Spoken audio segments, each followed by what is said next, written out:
Hello and welcome friends. पिछले video में हमने फाइल प्रोसेसिंग सिस्टम और डेटाबेस मैनेजमेंट सिस्टम के कंपैरिजन को देखा था। अब सेकंड वीडियो में हम दो नए और कंपैरिजन करेंगे।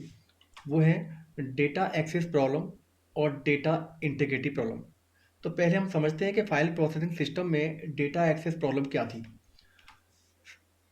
हम एक एग्जांपल लेते हैं। सपोज कीजिए हमारे पास में 1 लाख स्टूडेंट का डेटा फाइल के अंदर मौजूद है और उस डेटा के अंदर हमारे पास जो फील्ड हैं वो है रोल नंबर, नेम, क्लास और ग्रेड। सपोज कीजिए हमें पर्टिकुलर किसी रोल नंबर का फाइंड आउट करना है कि उसका ग्रेड क्या है। तो हम यहाँ जो रोल नंबर दे रखे हैं 1 लाख स्टूडेंट के, हम उस 1 लाख स्टूडेंट के रोल नंबर में फाइल के अंदर सिक्वेंसली ऊपर से चेक करते हुए आएंगे और पर्टिकुलर रोल नंबर को ढूंढने की कोशिश करेंगे। जब पर्टिकुलर रोल नंबर हमें मिल जाएगा तो उसके रनिंग जो ग्रेड है उस ग्रेड को हम फाइंड आउट करेंगे। अब इस फाइल के अंदर 1 लाख स्टूडेंट का डेटा है। उस 1 लाख स्टूडेंट के डेटा को में हम रोल नंबर फाइंड आउट करने के लिए हमें सिक्वेंसली जाना होगा। अब सिक्वेंसली जाने के लिए जब तक हमें रोल नंबर मिलेगा नहीं, हम रोल नंबर को ढूंढते रहेंगे। इससे हमें काफ़ी वेट करना पड़ सकता है। वेट क्योंकि टाइम कंज्यूमिंग होगा, तो ये एक प्रॉब्लम है। इससे हमारा सिस्टम की जो परफॉर्मेंस है वो डाउन होती है। जबकि डेटाबेस मैनेजमेंट सिस्टम के अंदर इस प्रॉब्लम को सॉर्ट आउट करने के लिए इंडेक्सिंग टेक्निक का इस्तेमाल किया जाता है। इंडेक्सिंग टेक्निक बहुत कुछ हमारी जो बुक्स के स्टार्टिंग में जो इंडेक्स दिया होता है जिससे कि हम पर्टिकुलर चैप्टर पर जाने के लिए पर्टिकुलर पेज नंबर को फाइंड आउट कर पाते हैं, बहुत कुछ उस इंडेक्सिंग जैसा ही होता है। इंडेक्सिंग डेटाबेस मैनेजमेंट सिस्टम के अंदर एक इंटरेस्टिंग कंसेप्ट है। इसको हम डिटेल में आने वाले लेक्चर में पढ़ेंगे। तो डेटाबेस मैनेजमेंट सिस्टम के अंदर हम जो डेटा एक्सेस प्रॉब्लम है वो इंडेक्सिंग के जरिए हम परफॉर्मेंस को सुधार सकते हैं। और एक दूसरी प्रॉब्लम होती है। सपोज कीजिए हमने पहला एग्जांपल हमने लिया हुआ था। इस एग्जांपल में हमसे कोई इस तरह का जो हमारा यूज़र है वो इस तरह की क्वेरी मांगता है। 3 फाइल हम रखे हुए हैं, पहले अपने एग्जांपल देख चुके हैं। तो 3 फाइल एग्जांपल में हमसे वो कहता है कि पर्टिकुलर हमें एक ऐसे स्टूडेंट का रोल नंबर फाइंड आउट करना है जिसकी कोई फीस पेंडिंग नहीं है और उसके जो मार्क्स हैं वो 75% से ज़्यादा हैं। तो अब इस प्रकार के डेटा को एक्सेस करना है, एक पर्टिकुलर स्पेसिफिक डेटा एक्सेस करना है स्पेसिफिक कंडीशन के आधार पे, तो फाइल प्रोसेसिंग सिस्टम में इसके लिए काफ़ी प्रॉब्लम का सामना करना पड़ सकता है। तो मैनुअली इस चीज़ को करना काफ़ी मुश्किल है क्योंकि वो तीनों फाइल जो हैं वो अलग अलग जगह पर रखी हुई हैं और हमें ऐसे स्टूडेंट का नाम फाइंड आउट करने के लिए कहा जा रहा है जिसकी कोई फीस पेंडिंग नहीं है और उसके मार्क्स जो है वो 75% से ज़्यादा है।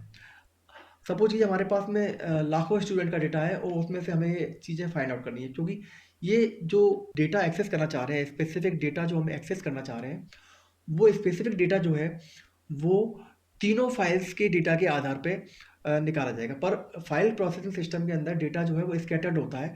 डेटा अलग अलग फाइलों में अलग अलग लोकेशन में रखा हुआ है और उससे इस डेटा को स्पेसिफिक डेटा को फाइंड आउट करने में काफ़ी प्रॉब्लम आएगी। अगर हम इसके लिए किसी स्पेशली किसी प्रोग्रामर को भी प्रोग्राम लिखने को बोलेंगे और सपोज दैट वो प्रोग्राम एक लिख भी देता है और उससे हम पर्टिकुलर स्पेसिफिक डेटा को हम एक्सेस कर भी पाते हैं, तो कल को कोई जो हमारा यूजर है वो दूसरी कोई स्पेसिफिक डेटा के लिए कोई रिक्वायरमेंट बताएगा, तो क्या हम हर बार हर रिक्वायरमेंट के लिए क्या प्रोग्रामर को हायर करेंगे? क्या तो हर बार स्पेसिफिक डेटा के आधार पर प्रोग्राम लिखना काफ़ी एक्सपेंसिव हो सकता है और ये किसी सिस्टम के लिए सूटेबल नहीं है।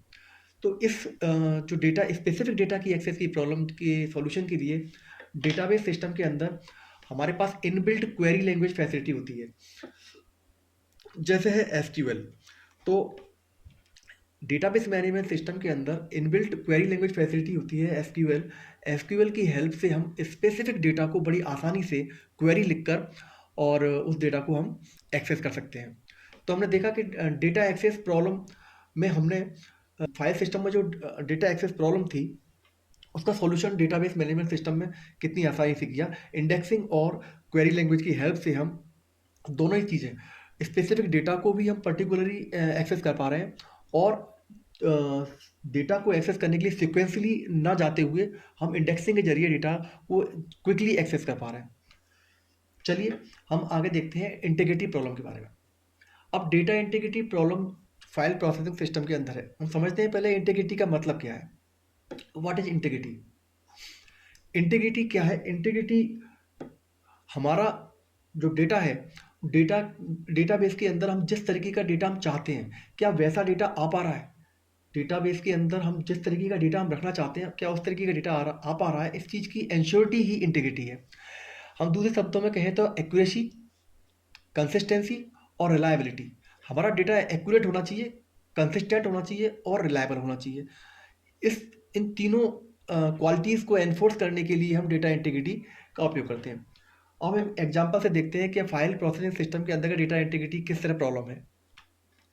सपोज कीजिए हमारे पास में एक फाइल है और फाइल के अंदर हमने एक फॉर्मेट बनाया हुआ है जिसमें रोल नंबर है, नेम है, क्लास है और ग्रेड है। हमने फाइल इस तरह बनाएगी और हम एक्सपेक्ट करते हैं कि जो रोल नंबर के अंदर जो डेटा जो एंटर किया जाए, रोल नंबर फील्ड के अंदर जो डेटा एंटर किया जाए वो यूनिक हो, किसी भी दो स्टूडेंट को सेम रोल नंबर अलॉट ना हो जाए गलती से। ये चीज़ हम इंश्योर करना चाहते हैं। तो फाइल प्रोसेसिंग सिस्टम के अंदर ये पूरी संभावना है, इस चीज़ को हम इंश्योर नहीं कर सकते कि आगे आने वाली जो फील्ड्स हैं उसमें ये डेटा जो है यूनिक ही हो। तो ये एक प्रॉब्लम है। दूसरी बात, हम अब चाहते हैं कि जब डेटा फाइल के अंदर स्टोर हो तो नेम फील्ड के अंदर जो डेटा आए उसमें सिर्फ अल्फ़ाबेट का ही कॉम्बिनेशन आए। उसके अंदर न्यूमेरिक डेटा, सपोज दैट नाम के अंदर कोई यूज़र जो है वो 1 1 2 3 लिख देता है, या यहाँ सपोज दैट 0 0 1 लिख देता है। तो ये जो डेटा जो आ रहा है वो डेटा हमारे लिए एक्यूरेट डेटा नहीं है। हम चाहते थे इस फील्ड के अंदर यूज़र का, स्टूडेंट का नेम आए, पर यहाँ पर वो डेटा यूज़र ने गलत भर दिया। तो यहाँ पे हम यूज़र को रिस्ट्रिक्ट नहीं कर पा रहे हैं कि वो डेटा जो है वो पर्टिकुलर हम जो चाह रहे हैं वही डेटा है। तो इसी चीज़ को डेटा इंटीग्रिटी कहा जाता है। डेटा इंटीग्रिटी में हम ये इंश्योर करते हैं कि जिस तरीके का डेटा हम चाहते थे, जिस फील्ड से हमारी जो एक्सपेक्टेशन थी, वो वैसी की वैसी ही यूज़र द्वारा इनपुट की जाए। अगर इसको हम इंश्योर कर पाते हैं तो उसको हम डेटा इंटीग्रिटी बोलते हैं। लेकिन फाइल प्रोसेसिंग सिस्टम में डेटा इंटीग्रिटी को इंश्योर कर पाना काफ़ी मुश्किल होता है। लेकिन डेटाबेस मैनेजमेंट सिस्टम के अंदर हम डेटा इंटीग्रिटी को with the help of integrity constraint की हेल्प से हम इसको इंश्योर कर पाते हैं। इंटीग्रिटी कंस्ट्रेंट, हम समझते हैं इंटीग्रिटी कंस्ट्रेंट होता क्या है? कंस्ट्रेंट का मतलब है कुछ रिस्ट्रिक्शंस। हम सिस्टम के अंदर, फाइल के अंदर हम रिस्ट्रिक्शंस लगाएंगे, जिन रिस्ट्रिक्शंस के अंदर ही डेटा, उन रिस्ट्रिक्शंस को फॉलो करते ही डेटा स्टोर होगा। कॉम्बिनेशन ऑफ रूल्स होते हैं।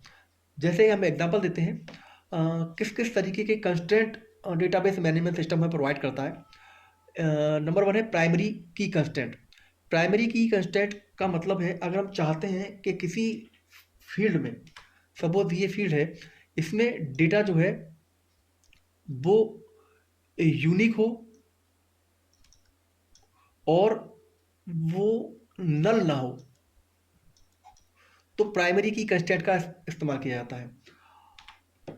फॉरेन की कंस्ट्रेंट, यूनिक की कंस्ट्रेंट, जैसा हमने सोचा था कि यहाँ पे हम चाहते थे कि डेटा जो है वो यूनिक हो, कोई भी एक दो स्टूडेंट को एक सा रोल नंबर अलॉट ना हो जाए, या कहें कि हर एक स्टूडेंट को एक यूनिक रोल नंबर अलॉट हो, तो उसके लिए हम डेटाबेस मैनेजमेंट के अंदर यूनिक की कंस्ट्रेंट होता है।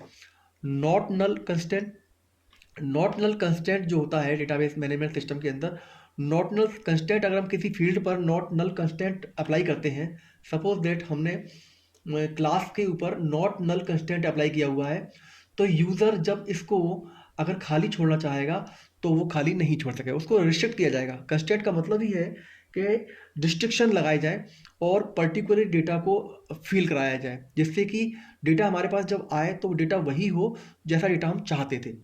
तो यदि हम क्लास के फील्ड पर नॉट नल कंस्ट्रेंट अगर हम लगा देंगे, नॉट नल कंस्ट्रेंट अगर हम लगा देंगे, तो यूज़र इस डेटा को खाली नहीं छोड़ सकता, उसको मैंडेटरी होगा कि उसको इस फील्ड को उसे भरना ही होगा। इसी प्रकार से चेक कंस्ट्रेंट है। चेक कंस्ट्रेंट हम कॉम्बिनेशन ऑफ रूल बनाएंगे। सपोज दैट हमने यहाँ बनाया कि नेम फील्ड के अंदर जब यूज़र इसको फिल करे तो वह सिर्फ ए से लेकर जेड तक, कैपिटल और स्मॉल, ए से लेकर जेड तक ही फिल कर पाए, इसके अलावा वो कुछ और फिल ना कर पाए। तो ऐसे में अगर यूज़र यहाँ पर 0123 अगर लिखना चाहेगा तो सिस्टम उसे रिस्ट्रिक्ट करेगा कि आप ये डेटा इसमें एंटर नहीं कर सकते। वो केवल ए से जेड तक डेटा फिल करने के लिए आपको रिस्ट्रिक्ट करेगा। तो इस प्रकार से हम वही डेटा अपने सिस्टम में ला पाएंगे, वही डेटा हम डेटाबेस में स्टोर करा पाएंगे जिस प्रकार का डेटा हम स्टोर करना चाहते थे। तो हमने देखा किस प्रकार से इस वीडियो में कि किस तरीके से हम फाइल प्रोसेसिंग सिस्टम के अंदर जो प्रॉब्लम थी, डेटा एक्सेस प्रॉब्लम और डेटा इंटीग्रिटी प्रॉब्लम, उसको हमने डेटाबेस मैनेजमेंट सिस्टम में इंडेक्सिंग और कंस्ट्रेंट की हेल्प से इसको किस प्रकार से सॉर्ट आउट किया। आगे आने वाले वीडियोस में हम और प्रॉब्लम्स के बारे में जानेंगे और देखेंगे किस प्रकार से डेटाबेस मैनेजमेंट सिस्टम ने उन प्रॉब्लम्स को सॉर्ट आउट किया। तब तक के लिए आपका बहुत बहुत धन्यवाद। Thank you.